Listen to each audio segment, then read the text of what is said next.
right, we're gonna, I've got quite a few slides, so we're gonna go through them kind of quickly. Quick introduction, the Secure the Grid Coalition is sponsored by the Center for Security Policy. You guys are probably familiar with my boss, Frank Gaffney. He sends his regrets and really just appreciates everything that Eagle Forum does. Our Secure the Grid Coalition and the Center for Security Policy, I just want to direct your attention to the last bullet. We don't receive any funding from the government. We don't receive any funding from the electric utility industry or the companies that could make money by protecting the grid. This gives us a completely unconstrained analysis of this threat, and we can speak the truth about it. A couple of things I want you to know. You can give Americans hope, okay? Can you see that quote at the top? Hope has two beautiful daughters. Their names are anger and courage.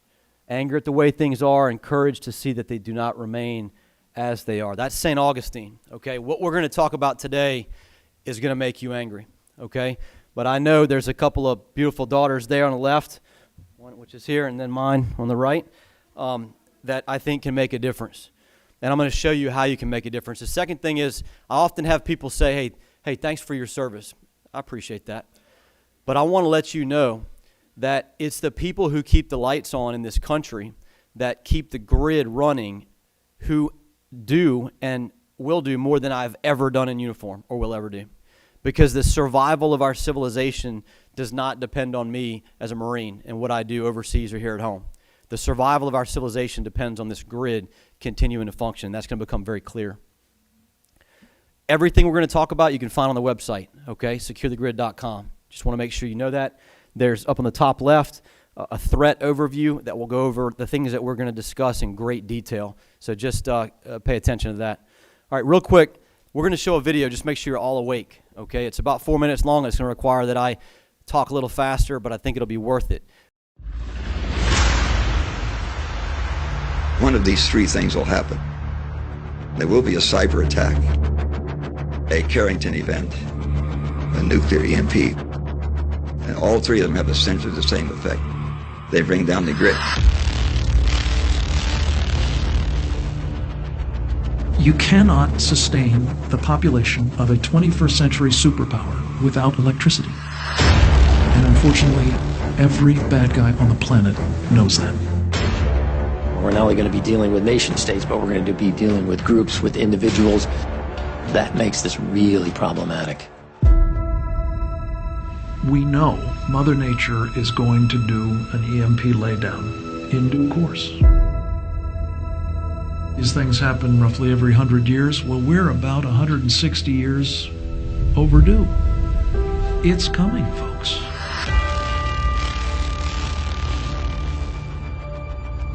Congress should look at EMP attacks, cyber warfare, and nuclear weapons as three great threats to our survival. We have to be able to defeat all three of those threats. We're going in exactly the wrong direction. When the EMP Commission has already spent 17 years studying the threat, has repeatedly told Congress this is a real threat, and we know how to protect against it. Work back from consequence, you rapidly become unreasonable because the consequences are so horrible. I gave up on trying to get institutions here in Washington to deal with this issue. I think we're living through the most dangerous period of my lifetime. This is vastly bigger than 9/11. The day before it happened would have been regarded as highly unlikely. You're talking about a catastrophic event. You take civilization back to the 1800s. Our citizens are not prepared in this country for the low to no notice big events. If you're expecting FEMA to do it, that's not a sound plan. If there will be no electricity for the next year, what will you do?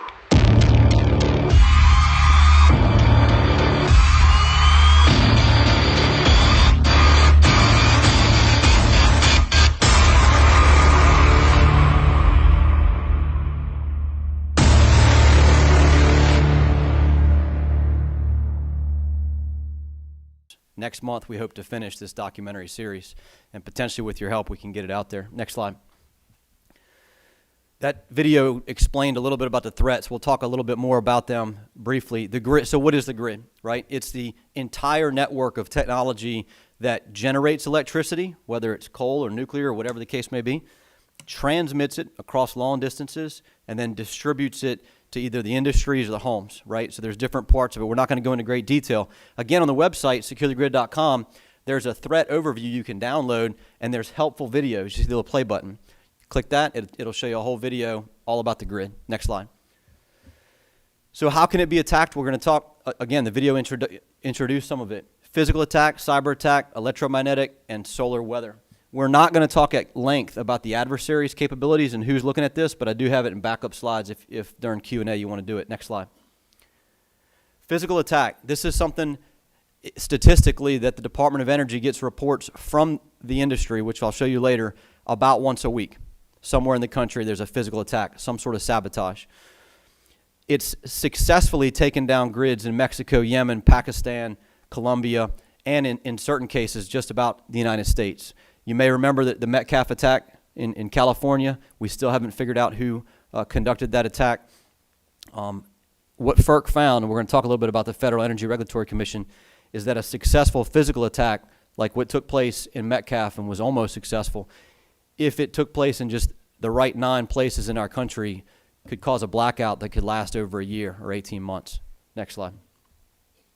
Cyber attack, this is something that's taking place right now constantly. If you take a look right now at our grid, there's malware in our grid right now from Russia. This is a quote from George Cotter. George Cotter was, he spent almost 40 years in the NSA, was the chief information officer for the NSA. In a statement to FERC that he made last week, the Russian Ministry of Defense has unimpeded access to the bulk power system since at least 2012. It has collected all the infrastructure information it needs to attack for access to distribution systems serving major urban and national security facilities. It has developed from those collections potent attack systems thoroughly tested in the Ukraine. Next slide. Electromagnetic attack. This is by far the most catastrophic method by which the grid can be taken down. Again, if we have more time and get into Q&A, we can talk about the phenomenon of EMP, how he discovered it, the differences between E1, E2, and E3 components of EMP. But trust me when I say that a nuclear weapon detonated in the exo-atmosphere, so 30 kilometers or higher, that's what those rings show, will cause catastrophic damage to our grid, nationwide grid collapse. There are some that argue that, and we'll explain in just a little while why that is. What you see in the pictures here are the methods on the top right that electromagnetic attack can take place at a localized level with radio frequency weapons, some of which were developed, that one by the Army, to see if it could be done in a vehicle in around 2005. And these are test kits, radio frequency test kits, that in the wrong hands and directed towards the right infrastructure could cause damage, at least at the local level. Next slide. So solar weather, you saw my boss, Frank Gaffney, talking about the phenomenon of geomagnetic disturbances. Again, if we want to get into the technical aspects of how that takes the grid down, we can do it. What I will share with you, though, is that the last time that the Earth experienced a massive solar storm was 1859. Some of you are shaking your head. You remember probably reading about it.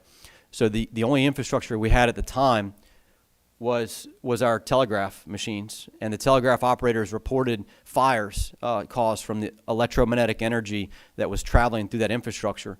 They had to replace the entire transatlantic telegraph cable after this solar storm. So you think about the infrastructure that we have today and what the effect would be if we don't protect it, which I can tell you that at this time it's not protected. Next slide. This is the effects of a solar storm. This is just the 1989 solar storm that took out the electricity in Quebec in the northeastern section. You can see the map there, the blackout that was caused. These are the windings on the insides of that extra high voltage transformer, which are essentially irreplaceable assets in the grid. Unprotected against these ground-induced currents, this is the type of damage that can take place, and those can have a lead time of well over a year to replace. Next slide. So what we really face at this moment is a watershed moment in human history. So throughout civilization's history, it always took one civilization the requirement to build its military, its economic power, agricultural power, all the aspects of a civilization in order to overtake another. And because of our dependency on electricity, the most sophisticated civilization on Earth can be taken out by a non-civilization. A single nuclear weapon in the hands of even a non-state actor can take out the most sophisticated civilization on Earth. Next slide. Is it hard to imagine? No. I mean, this is from 3 or 4 years ago. I just did screen captures of books written about this. Anybody ever read 1 Second After? Okay, I highly recommend it. It's a fictional book. Dr. Fortune is a friend of our coalition. He thoroughly researched it, and it gives you the opportunity to kind of think through what the effects would be if an electromagnetic pulse attack took place here in America. Next slide. So the good news is that we actually know how to defend ourselves against all of these threats, including electromagnetic pulse. The Defense Department has been doing it for decades. Our nuclear warfare, our nuclear weapon systems and command and control systems are all resilient to electromagnetic pulse. In fact, the men who helped develop the military's protection standards are part of our coalition, and they've looked at how to protect the grid. And in fact, you saw before Ambassador Hank Cooper from South Carolina in that video talking about having given up on the federal level. He's executing a pilot project right now in South Carolina where they found that applying the military standards of protection, the same exact standards developed to defend our nuclear weapon systems, to the grid assets, just the distribution grid, so that's where it gets distributed, right, in York County, South Carolina, was a one-time cost of $115 per York County citizen for just the critical infrastructure. So you're talking about water, wastewater, hospitals, communications, so the critical infrastructure of the county to protect the distribution assets that provide electricity to them. One-time cost, $115 per citizen. Pretty reasonable, right? Next slide. So what's been done, at least about EMP? So when it was discovered, until around the end of the Cold War, it was highly classified, which is why still we have this situation where people will unfortunately ridicule those of us that care about it and say we have tinfoil hats on. It took some time for it to come out of the classified world, and that came with the Congressional EMP Commission. The first Congressional EMP Commission report was published the same day as the 9/11 Commission report. Unfortunately, it got very, very little attention. That was in 2004. The recommendations that report provided to the Congress and to the nation were not taken, and so the commission met again and produced another more detailed report in 2008. Those recommendations were also ignored. The commission was reestablished at the end of 2015, and the Defense Department withheld the funding and the clearances of the commission for 365 days. It was then given 6 months to finish its 18-month charter, and it produced another 14 reports for the United States. Thankfully, during that period of time, some of us, Frank made it possible for us to have these national security action summits. Your mother participated in them, which we are very grateful for. And it was during that time that we had the opportunity to brief numerous candidates. We, of course, invited candidates from both sides of the aisle. Only so many of them would come to our events. But one of them that came was Mr. Donald Trump. And that was, to our knowledge, the first time that he heard about electromagnetic pulse, and he made the commitment to address it when he was president. That was his words, when I'm president. And he has. In his national security strategy, he called on the government to protect critical infrastructure against all hazards, including electromagnetic spectrum threats. That's a first, never been said before in a national security strategy. This March, he issued an executive order that directs the federal government to coordinate resilience to electromagnetic pulse threats, both natural and man-made. But unfortunately, the swamp is deep. And unfortunately, some of the people in government trying to do the right thing have been targeted by that swamp. And so, for example, under the leadership of President Trump, a very courageous Air Force officer, Lieutenant General Stephen Quast, created something called the Electromagnetic Defense Task Force, which sought to bring together the nation's leading experts on this phenomenon and to figure out how to address it, at least in the military. General Quast was forced to retire effective the 1st of September of this year. Next slide. So who are some adversaries to action? Well, certainly Russia, Iran, North Korea, and especially China. All of them have an incentive in us maintaining a very unprotected grid. There are also those in government that are naysayers about the reality of the threat of EMP. And so, for example, take a look at this slide now. I don't know that this is going to remain, but this was briefed at a NERC EMP task force meeting where a member in the government said that they're going to use the best available science, use physics and engineering constraints in analysis to avoid overestimation of risk. Does that sound like the scientific method? But there it is right there. Okay, and thankfully, members of our coalition found this and pointed it out to people in government who I hope are fixing it. What you see at the bottom is another quote. This is from ELCON, the Electricity Consumers Resource Council. They made this in comments to the Federal Energy Regulatory Commission, which we'll talk about momentarily.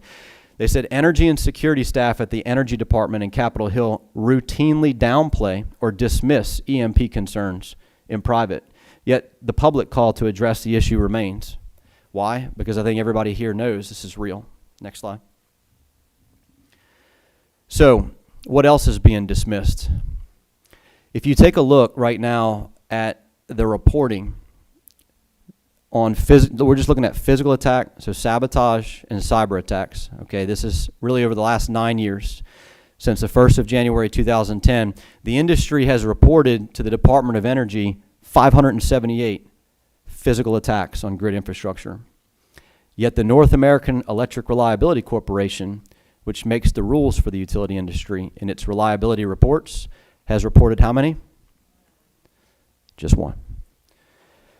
Cyber attacks, at least 29 have been reported. 0, according to NERC's reliability reports, which is what the public gets to see. This is a big issue that our coalition's taking on, and it's something that you're going to be able to make a difference in. Next slide. So why is that? I mean, why on earth would would people put up with such a disparity? It just so happens that during that same period of time, the North American Electric Reliability Corporation, which makes the rules for the electric power industry, any time that the industry's members have violated critical infrastructure protection standards, so that's the standards that protect the infrastructure against sabotage, physical attack, cyber attack, the companies that violate them have remained anonymous.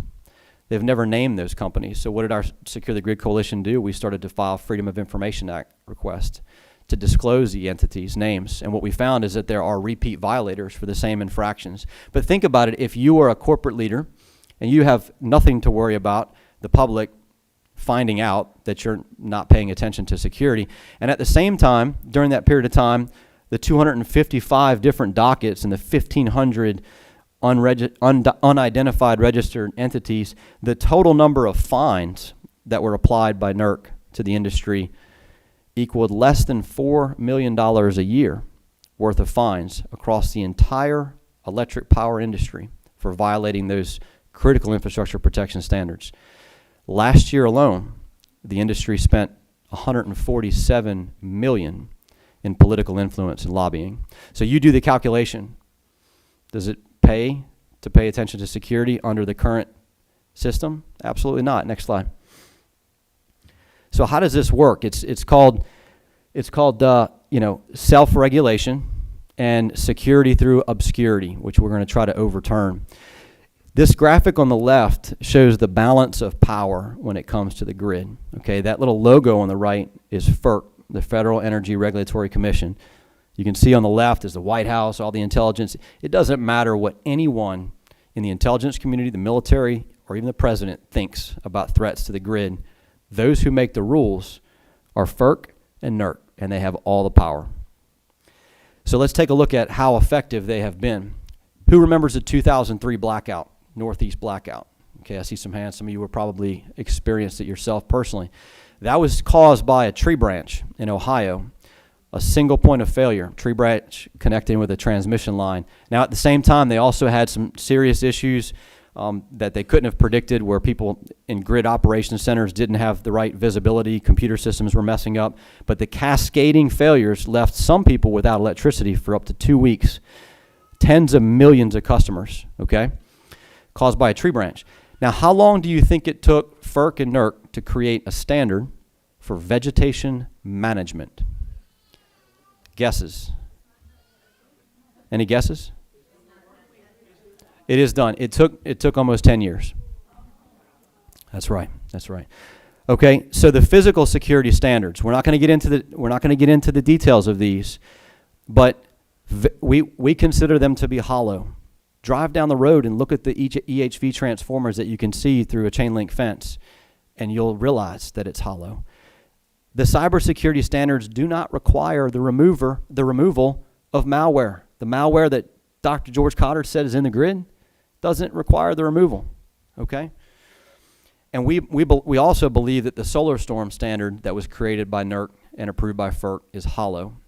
So how does this happen, right? Because we're going to talk about it with the EMP standard that's coming. How does this happen? How do we have a standard for solar storm protection that we consider to be hollow?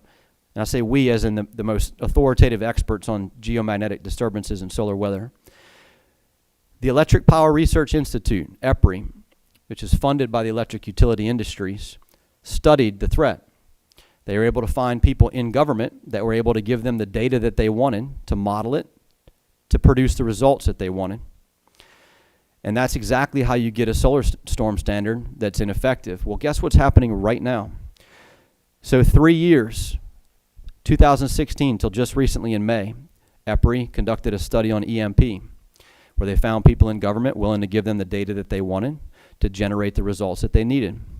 The very week that they released their study on EMP, the NERC announced that they were creating an EMP task force to create EMP protection standards, and they moved incredibly rapidly to do so. And when you look at what this EPRI research showed, remember the 2003 blackout caused by one tree branch? What they predict in that study is that the Eastern Interconnect would have a loss of electrical load only 40% of what that single tree branch caused. That's right, 40% load loss less from a nuclear EMP, which would cause thousands, if not hundreds of thousands of failure points instantly in the grid. That's right. That's how dangerously erroneous it is, and that's what that's really what a lot of the folks in the industry are trying to look to now. Our coalition is doing something about it, okay? Next slide. I'm going to give you something else that we can do, though. This is the first time ever we've had an opportunity where we can actually move the needle. So a couple of things. Obviously, you're going to want to educate yourself, your political candidates. I mean, if we hadn't educated Mr. Donald Trump, we may not have an executive order at this point, right? Inspire local action. You know, there are coalitions at the state level that I help manage that are incredible and make great progress from the bottom up. But it's this last thing right here that everyone here can get involved in by the 28th of October. Next slide. So remember I said we did all these Freedom of Information Act requests, right? 255 to be exact, to uncover the names of all these critical infrastructure protection violators. Well, the Federal Energy Regulatory Commission really doesn't want to disclose them, right? And they really don't want to go to the courts either. And so what they did is they proposed this white paper solution where they would reveal the name going forward, but not back in time. And it was just the name and a couple other pieces of information. Nowhere near enough information for Congress, for state utility commissioners, or for the American public to decide whether or not this regulatory process is in fact working, okay? But what they did is they asked for comments from the public, from the industry, from state public service commissioners. And this is where we can have a real effect. Because to get here, our coalition had 27 sets of comments, just 27, and a series of FOIA requests. We have at least double or triple that many people in this room right now. And so what you'll find is if you go to the website, securethegrid.com, and you click on the Take Action tab, you're going to see this page where I've recorded a short video about the guy that inspired this, Michael Mabey, a command sergeant major who was in 6 World Trade Center building when Mohammed Atta crashed into the North Tower with that airplane. And he looked over and he saw one of his colleagues in a wheelchair and knew that if he didn't get that guy 8 stories down and out of that building, that he would die. And that's what he did. Pushed him 3 miles in a wheelchair away from the tower. And then now he credits his disabled colleague for saving his life because he knew he would have been back there. But what he watched as he left that building is he watched firemen staring up into that tower with uncertainty. And he felt that failure to imagine, right? And he's the guy that's inspiring us to make sure that we don't fail to imagine again. And I think you could probably agree with me that based on the lack of transparency that the public gets to see about the vulnerability of the U.S. electric grid, we are failing to imagine what can happen to our civilization. So I just ask all of you, again, securethegrid.com. The Take Action tab, watch the video, okay? 3 steps. You're going to write your public service commissioner and your state's consumer advocates. I've made it super easy. You can click on the link and you can download a directory. I have the template for the letter. I have an information page with the template for the letter that says everything I just told you, okay? Then you can submit your own comments. You can click and download instructions on how to do it. Step 1 to done, right? This would probably take less than 1 hour. Do you think, how many here think they can do that? Okay, I'm glad to see at least the majority of the hands. All right, those that didn't raise your hand, pull me aside afterwards and I'll help you walk through it. Okay, 28 October is a deadline. You can make a real difference, I promise.